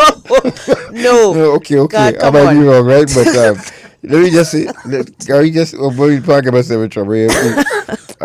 So, and the staff once again, and the staff of the President's House, thank you all very much for accommodating us. Thank you very much for respecting us, Your Excellency, and the work that we've been doing and done, and including us with your crew. Thank you. Let's take our first call, and Shortman, you can start running the pictures now, and you will tune in for those of you on Facebook and YouTube, and you will see Her Excellency in action with the Citizen True children. Good morning. Good morning. Thanks for taking my call. Now, don't misunderstand me. I wouldn't be disrespectful. So. Please don't. Okay. All right. Well, I want to say I am totally disappointed listening to the past president. I think she has deliberately chosen to interpret the role of the president the way she has. If you take it in totality, in the functioning of the president's job, they are above the law in terms of that function, right? Then the ability to sign or not sign something will mean that it can go forward or go forward. So she deliberately chose not to exercise her full power in that respect. All right, caller. Thank you very much. I'm not in the mood for that kind of vibe this morning. So the president took her time and explained what is the role of the president. Who you want to do that? Us?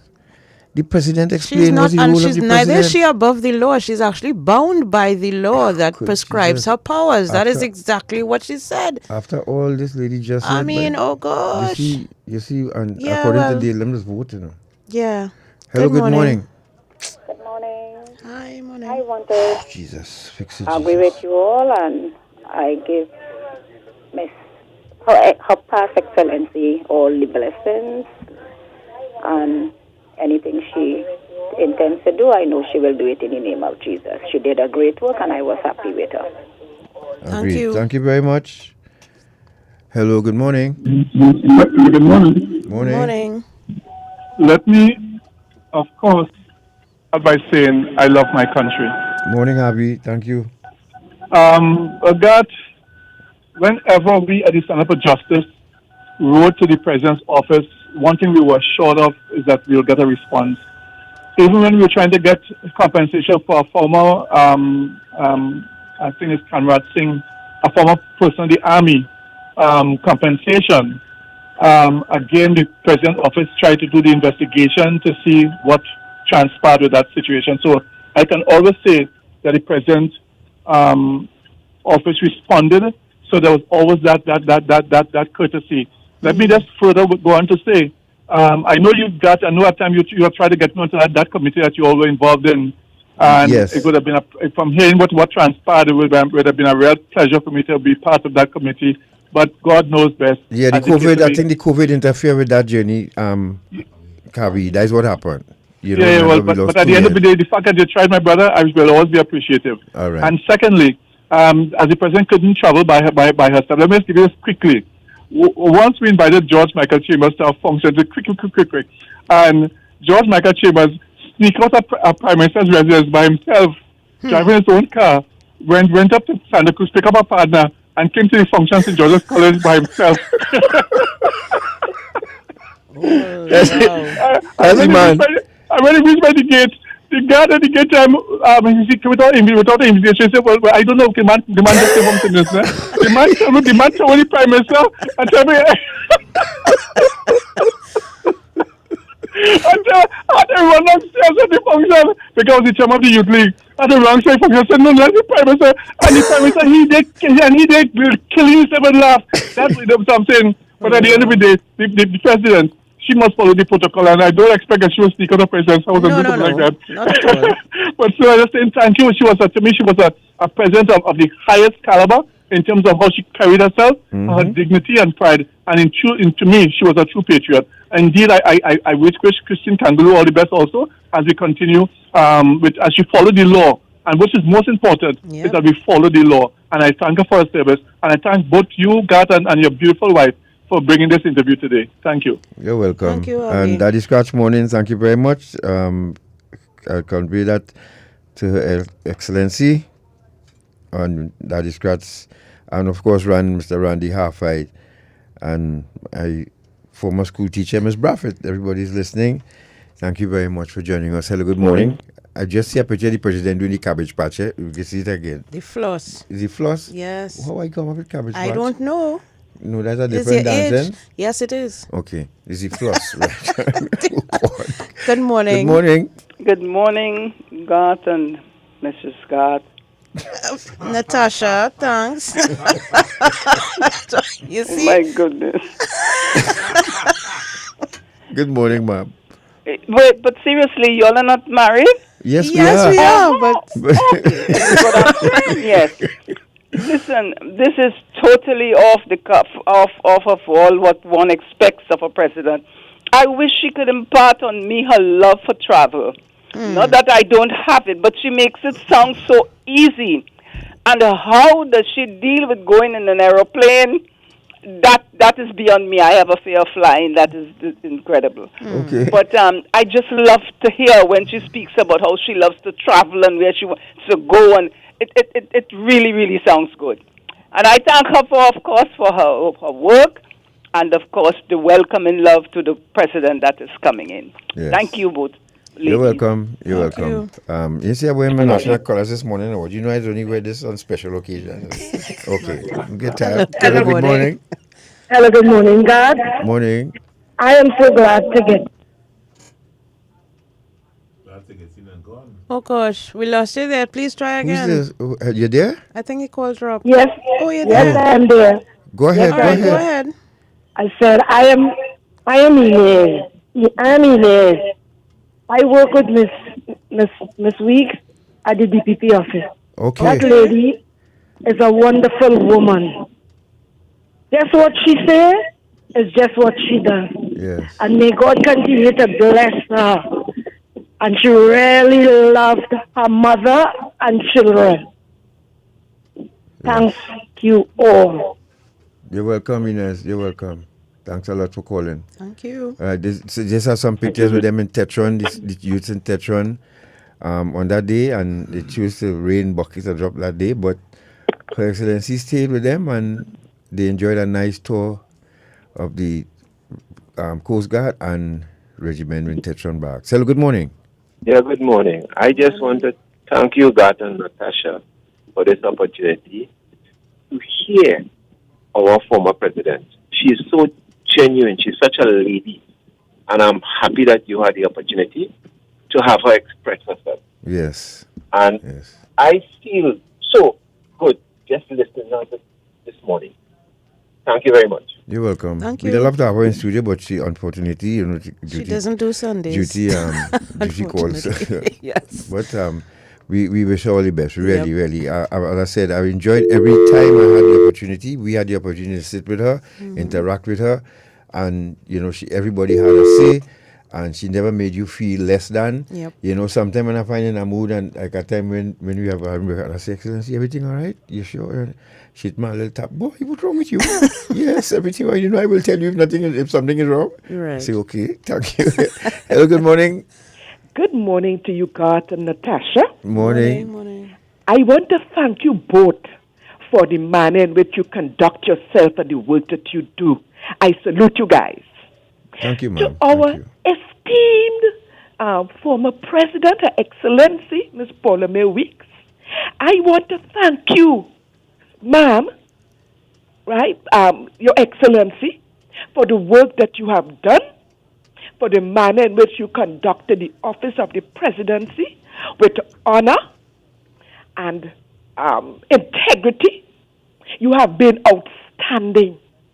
And I wish people with their own agendas will take off their blinders and see the good work in which you have done. You have been outstanding, Your Excellency. And my family and I think the rest of the right-thinking citizens of Trinidad and Tobago, we salute you and we thank you. Blessings to you on your future endeavors. We wish you well. And I know that you're a lady of culture. You played the pan. I also understand from your good self that you also sang calypso. So you are a cultural activist. And maybe you should continue in that vein. Yes. We wish you well, Your Excellency. Thank you. Goodbye, Dan. Okay, thanks a lot. I can't remember what her sobriquet was, when she sang Calypso. Who she has in Paula-Mae? Yes. She sang Calypso. She had No. a name. I think it was Lady Brickhouse or some kind of What? thing. What? Cheryl, help me out here, please. See what's happening, please let me know. Yes, so you didn't know that? No. But remember last night I was telling you, when you're doing the editing, I was telling you, she'd make a good singer. Yes, I know she probably sings in the choir. Yes. Right. Yeah. But I didn't know she used to sing calypso. I thought that was. She took part in competitions and so on. What is this? I guess in the legal community, you know. Okay. Yeah. No, she didn't. She never tried to go skin a crack. We need to confirm this because, what is this? Yeah. You didn't know that. Hello, good morning. Sorry about that. Hello, good morning. Hi, good morning. Morning. Garth and Natasha, thank you for this wonderful opportunity. I'm calling from Washington, D.C. Where are you calling from? Excellency and I went Washington, D.C. Washington, D.C. Welcome, ma'am. Thank you for listening. Oh, I listen to you guys every chance I get. Okay. But I'm just calling to say that Her Excellency, I have to call her that now because when I knew her, she was Paula-Mae to me. We went we attended Tranquility Primary School. Right. And always a humanitarian. I remember we got in trouble one time for helping a teacher and his children. But, that's the way Paula-Mae, that's the way she carried herself, always thinking about somebody else and always being there to help. So my name is Joanne Casimir, by the way, and I wish Her Excellency all the best in her future endeavors. All the best. Thank you guys for this wonderful opportunity. Thank you. You're welcome. Thank you very much for calling. And I just got it confirmed. Brick House was also breaking. Oh my word! Well, you surprised? Yes. Yes. Brick House. Oh, please welcome on stage, Brick House. I can imagine. That's a laughing. Why are you laughing? Hello, good morning. Hello, good morning. I would love to see. Oh, there should be recordings of these things. Correct. Morning. Mr. and Mrs. Morning. I just tune in. About this thing, trust me, I lose track. And when I heard the program, I said, they got Natasha to pull this one off. But continue to do the good work. I wish the lady all the best, God's richest blessing to continue to look after her mother, and that she will have time to travel and tour the world. She did what she had to do.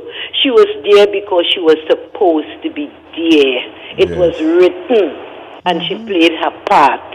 So regardless of what, she has a lot to be thankful and grateful for, and she has the blessings of a whole lot of people.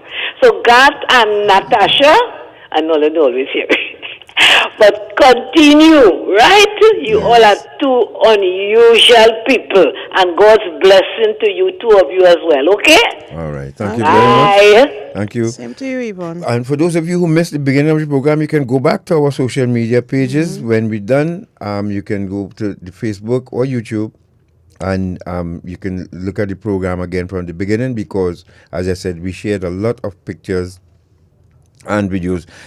What we're doing now, what you're seeing now on screen here, the activities that some of the activities that the children of the citizenship program engaged in, and their parents, engaged in under her watch, Her Excellency's watch, and it was a fabulous time, very educational, and we really thank her for this opportunity. I hope some of the parents and young people from the Citizen True program are listening. And if any of you are, please call us and share with Trinidad and Tobago what your experience was with Citizen True and Her Excellency. Yes, come on, be brave, one of you. Kyle is in my lap now. Yes, Kyle is a cadet now in my lap. Yes. Lydia says, thank you. I thank you for your service and wish you the best in future endeavors. Jennifer C. Charles says, thank you, Madam President. Job. You see, somebody say Madam President. Thank you, Her Excellency. Your Excellency, a job well done. Wishing you all the best in whatever you are going to do in the future. Gerald Jacob says, fantastic show as usual. God's continued blessings to Her Excellency. Angela McAllister, thank you. Beautiful interview. Good morning. 622-3937. Hello, good morning. Morning. Look at this long message this person sent on WhatsApp. Hello, good morning. Yeah, morning. Good program, Mr. Rather be careful now how to say Miss Gat and Mr. Natasha. Go ahead, Paula. Go ahead. Yeah, but I was looking forward to hearing, there's a big set of furor about absentee fathers and whatnot. And I thought probably you were chucking a question to ask her what were her pleasant recollections of her father. Right.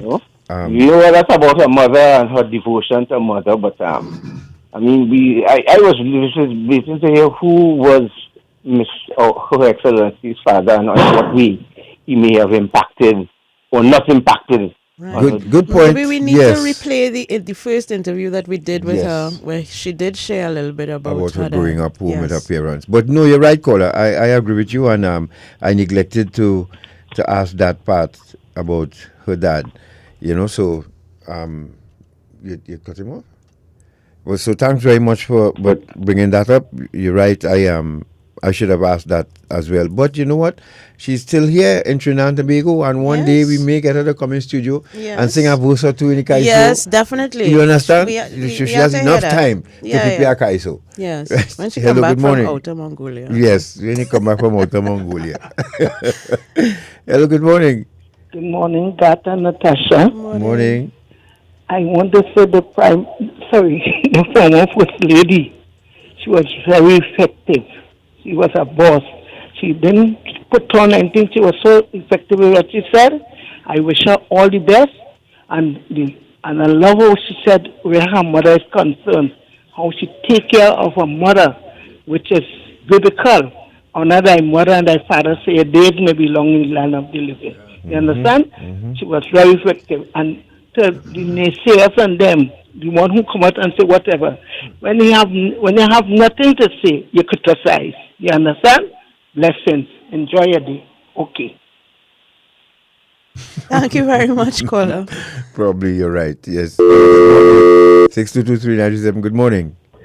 Morning, Gart and Natasha. Morning. Gart, when I hear the utterance of some human and Trinidad and Tobago, especially if you're close from a destructive party and is going to meet the disrespect of the office of the president and the former president. Now, if she was a Johnny Water president or a Mouth-to-Mouth president, you'll hear different. I'll leave you with that. Thank you. Yeah. All right. Hello, good morning. Good morning to you, Natasha. Good morning. Good morning to God. Morning, Good Mr. morning to Paula-Mae. Trinidad and Tobago. Morning. This morning, I have gotten a lot of information that we didn't get previous to this interview. And God and Natasha, whenever one could take all the gumption to be disrespectful to a woman president of Trinidad and Tobago, even in the light of a few days ago, where it was the International Day for Women, it is so disorganized, so disrespectful. Sometimes you could feel that people just take politics as an agenda to do the destruction, such as disrespecting the president. Paula-Mae, may you have a proper private life. As I know, you are a fan person as myself, and I was so happy to know that Despot Yes. is your man. Yeah. Yep. I remember. Yeah. That is why you laughing. Because Yeah. you know who it is speaking, eh? I knew you Mr. Desperados himself. So, So I felt so happy to know that she's a fan person. yes. And for those who are being disrespectful, put God in front and politics behind. Country in front, politics behind. All you have parents, all you came out of mother, and to see the kind of disrespect that you went on to the former president, now in private life. Thank you very much, Scott and Natasha, for allowing me this contribution. Thank You're you very welcome. much. Thanks for calling. 6223927. Good morning. Hello, good morning. Morning, God. Morning, Natasha. Morning, Tobago. How are you doing? Yes, Miss Jean from Tobago. I'm so glad. Yes. Thanks Well, for I'm just going to say congratulations to that lady. And one thing I'm going to congratulate her for giving me such a lovely name for my lovely Benny Ball she did in Tobago. Oh. And you know, she always say, keep it up good with Miss Jean, and I love your lovely hair tie. That was one of the praises she gave me. Okay. So, Miss Paula Weeks, with all the different talks and different things, let bycast be bycast. You are a lady, and you will always have that name, a lady. Congratulations, and keep up the good work. Miss Kangaloo, I am going to give you the higher one now. You will be for the ladies. This is ladies, let us respect ourselves. Thank you. Thank you, ma'am. Thank you very much. Thank you, Dr. Natasha, for this morning segment. I have a good day to be safe. So again, these are the various pictures of Her Excellency interacting and moving around with the Citizen True crew. And trust me, everywhere. And if COVID didn't interrupt that flow, she would have accomplished so much more with these children. You know. Yep. Good morning. Hello. Good morning. I now look on there and hear you all playing cool. Hello. Playing. Hello. Who is that? I don't know what happened. Right, lost that. Hello. We lost that one. Sorry. 6223937. Good morning. Well, good morning, Garth and Natasha. Morning. Garth, you came from the military. Yes. I have a nice question. Look, the first thing, before you become president of Trinidad and Tobago, you first must be evaluated by a unit of the branch. Right? Go ahead. Right, good. How come, and this was a telling you, I discussed this with Peter Pulser, right? How come in 2013 that president was voted in 2013? How come he still failed valuation and yet he became president? I'm not, you're talking a little bit too fast. We're not understanding what you're saying. Serious, I just have difficulty. What you was asking on? Hello, good morning. Hello, morning. Morning. Good morning. Is this our Independence, right? Yes. Yes. You're alive? Morning. Happy to be on. To you two great people, the information you are bringing to our community. I am very happy that you interviewed that lady, that esteemed lady. She will always be esteemed in my eyes. Yes. I need to ask you, both of you, if there is any organization that can save the maybe between 18 to 20 age group, or is it that we are leaving them to continue to be miscreants? I know there are a lot of organizations that are taking care of those who maybe come out of the womb up to a certain age at schools. But those that are walking around and just want to, get at us. This is what I would like you all to tell me, perhaps. If not now, I can get back to you all. And God, what does one do with the national flag when it has become too dirty to hang outside of your house? I've asked past soldiers of different ranks, and nobody can tell me. All right. Would you be able to? Yes, I understand you have to burn it. Oh, so I did see in America when I was, searching, and I saw where you burn it, but I didn't know if that stands with Trinidad and Tobago. Yeah, because you don't send that to the... Pardon? You don't send that to the dump or, you just throw it in the garbage bin and send it to the dump. I am telling you. All right, thanks a lot, both of you. Stay good, stay happy, and be blessed. You're welcome. Thank you. Thanks for calling. Hello, 6223937. 6223937, good morning. Yeah, got something up. No, okay, I'll be very doing my close. Not meandering, 50 points, right? We had a president in 2013, 2018, holding office illegitimately because he failed his evaluation. And somebody somewhere told his police to forego the obstacle and make it. I wonder. We're still not hearing you clearly, Listen, Scholar, not only that, unfortunately. you asking us questions I'm sure we cannot answer. So I am sorry, but I apart from not hearing you properly, because you're chewing up a lot of your words, what I'm picking up is that's out of our realm. Out of our purview. I.e., we can't answer your question. We can't answer that. Good morning. Good morning. Garth and Tasha. Morning. Yes. How you going? Morning. Well, on behalf, I am a different level. On behalf of all the old Hilarians.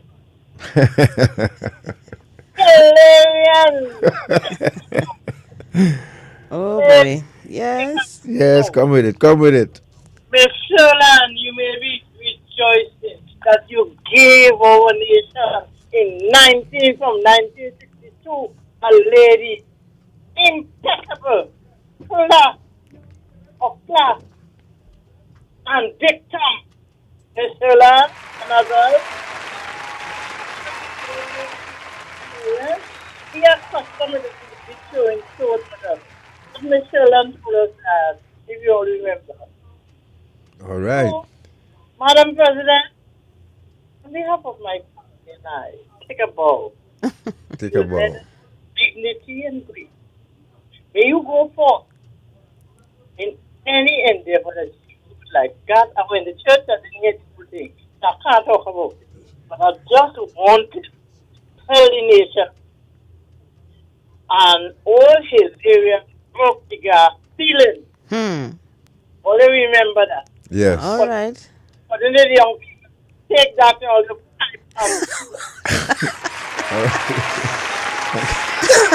Thank you very much. So you take one more. Hillary, before you wrap serious, up? Hello, good morning. Yeah, boy, they have no play, boy. They don't play, though. Hello, good morning. Good morning, Mr. Agat and Ms. Tasha. Morning. Morning, Larry. I want to compliment and say thank you to the president, the former president, and that Yes.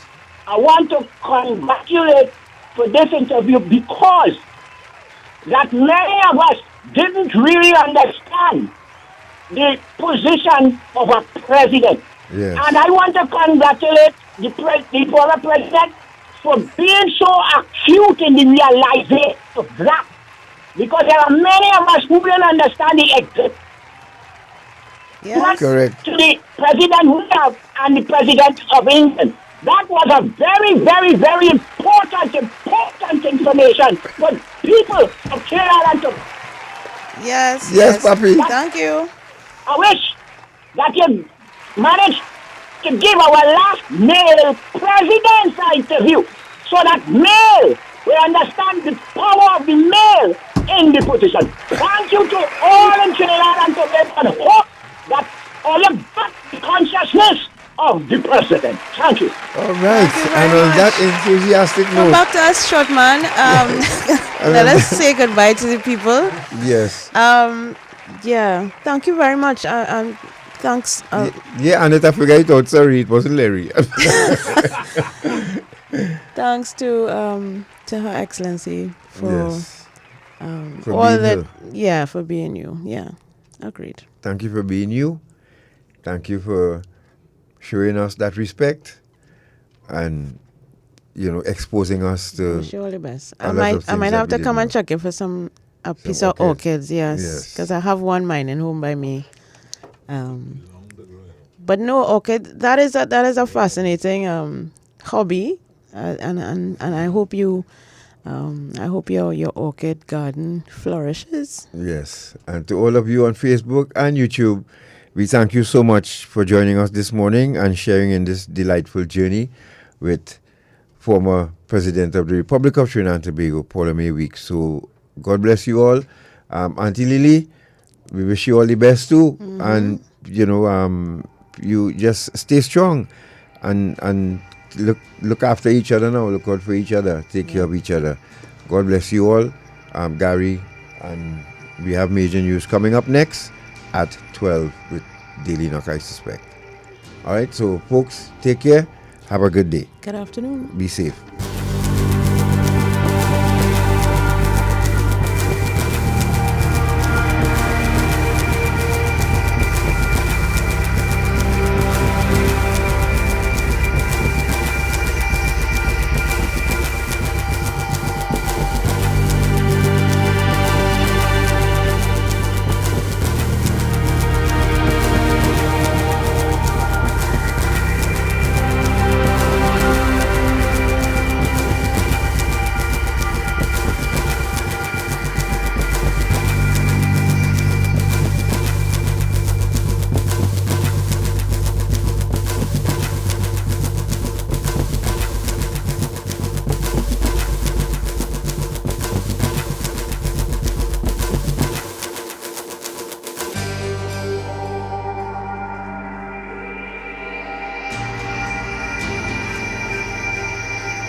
Broadcasting from Port of Spain, Trinidad, this is the most influential name in radio, I-95.5. Live local coverage you can depend on. This is News Center 5 at noon. Racial abuse on social media frightening, says former president. Ministry of Finance says VAT refunds are coming to businesses. Gary Griffith happy with St. Joseph walkabout. And thousands turn out for Donald Trump Texas rally.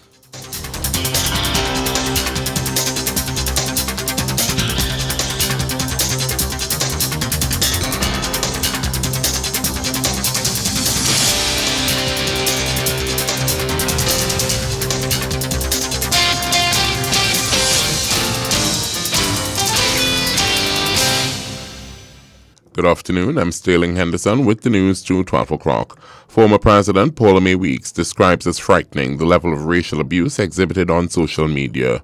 Ms. Weeks says when her term began, she took an interest in the comments of the public on social media.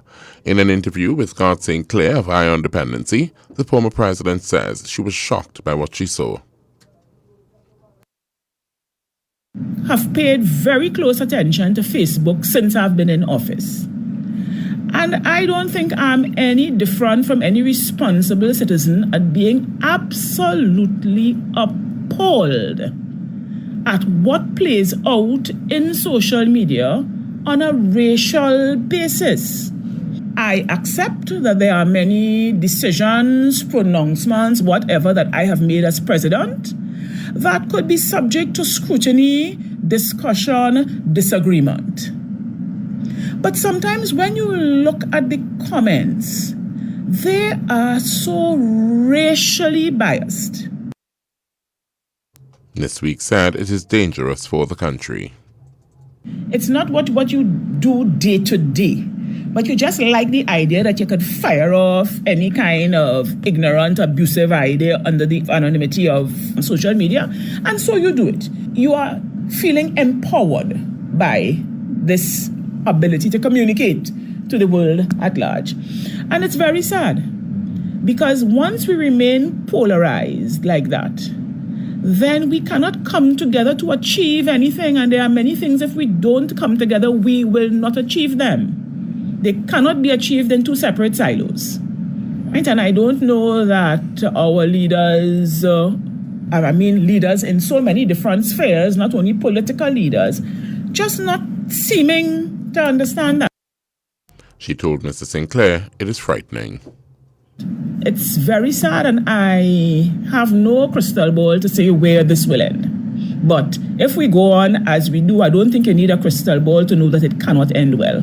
It pops its head mostly after an election. When one side loses, you hear all sorts of nasty comments. Let me agree with you and then disagree with you in a way, because what I find is that after the last election, it has not subsided as is the usual pattern, and that is what is frightening. Last week, Her Excellency Christine Kangaloo was sworn in as the successor of Ms. Weeks. Opposition concerns about the non-payment of VAT refunds are said to be premature. Minister in the Ministry of Finance, Brian Manning, says the monies will be paid soon. At its weekly press conference this morning, the United National Congress joined others in questioning why the funds have not been paid. The matter was addressed by Senator Damian Lyder. And whilst the TTMA pointed out to some $140 million being owed to manufacturers and SMEs, etc. in this country, I put it to the TTMA that this is indeed a very conservative number. This is, of course, restricted to the members of the TTMA. But we know that there are thousands of businesses in this country, many other exporters in this country. And we know that from previous debates that the number could amount to billions of dollars owing in VAT refunds to all stakeholders in this country. There are thousands of businesses in the economy. There are several sectors that would also be impacted other than the manufacturing sector in terms of non-energy. He said it was a dark move on the state's part. Ladies and gentlemen, the Minister of Finance is boasting about meeting revenues and expenditure targets, but yet he's not paying these VAT refunds back to manufacturers. The government is holding what does not belong to them. Now, there's a word for holding what doesn't belong to you. It is not a complimentary word, MP Rambali. But I will not utter it here lest I steal the attention of the public away from the pertinent issues being discussed today. But I will state that this government and the finance minister shows their true colors when they can decide not to pay back VAT refunds and at the same time boast about achieving a fiscal balance. Now that is unethical by the least.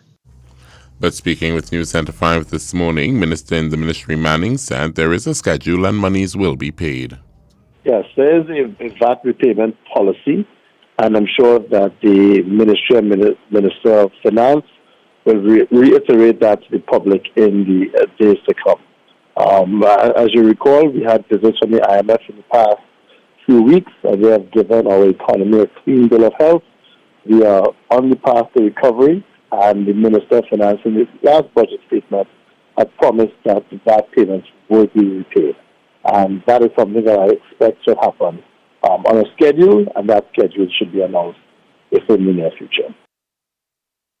He explained why the payments are late.